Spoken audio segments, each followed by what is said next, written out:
So assuming that you have gotten to this point with your designs, we are now going to give you a preview of what you're going to do when you join us in Metropolis, the makerspace that will be doing the rest of this work. So we'll take your designs, we'll add little tails of tape as you see here, and we will apply glue, as you can see here, to 4 pieces of plywood that will already be pre-cut. That glue is just troweled on with a special little spreader that we've made that controls the amount of glue that you'll use on each piece. We want enough and complete coverage, but we don't want too much.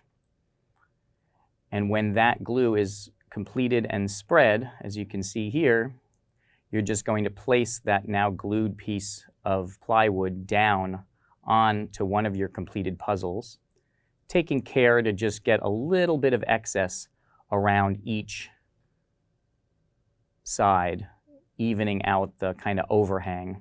And then what locks it into place temporarily is the tape. And you're going to do this 4 times for each one of them. And you're kind of in a slight race against the clock because of the glue. And here you can see I have 5 in there, but you'll have 4 in our vacuum bag. The vacuum bag is just a way to put clamping pressure evenly across all the surface area of our sides to our box. While that's being cured, or the glue is drying in our vacuum bag, we're going to take a top that we'll have already veneered and ready for you, and we're going to use our CNC router that's also in our shop, and we're going to do a very simple program that's just going to hog out the tissue slot. We're also going to take it to what's called a router table with a roundover bit, so we can put a nice radius on both sides so that we don't have this crisp, sharp edge that's both not fun to touch, but also can maybe rip your tissues on their way out of the box. With that complete, the glue will have had enough time to dry. We can now take all of the pieces out of the vacuum bag and then carefully, and with this kind of pattern of 45 degrees, so we don't rip out the grain of some of the more sensitive woods, pull out the tape. And of course, if you do have one of these kind of softer, lower density woods and you go with the grain, you can pull out the grain of the wood. So again, that 45, I'll remind you of it when we're in class together. And then you should have your 4 finished, glued up veneer marquetry sides. We will sand them. We have sanders that make quick work of that. And we will take those 4 sides over to our table saw. Since these are small parts, we don't like to use small parts on a big tool and get our hands too close to the blade. So we have a nice jig with these things called toggle clamps. These toggle clamps allow your hands to be safely wide of the blade, but to have all of the holding pressure to hold your piece as you cut the 45s on the sides. And with all the sides cut, we can then do a glue up. You arrange your pieces that make sense for you in terms of aligning the grain and the order of the colors. We put tape on all the tops and outward facing sides. We then flip it, and then you're going to be putting glue, a light bead of glue, and spread it with a little brush in all of these 45-degree grooves. And then we're going to assemble it all, let the glue dry, and then sand it. And when you're done, you have a completed tissue box cover.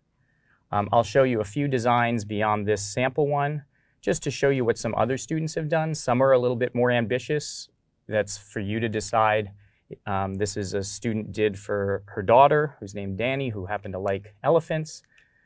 This was a kind of Frank Lloyd Wright-inspired architectural theme.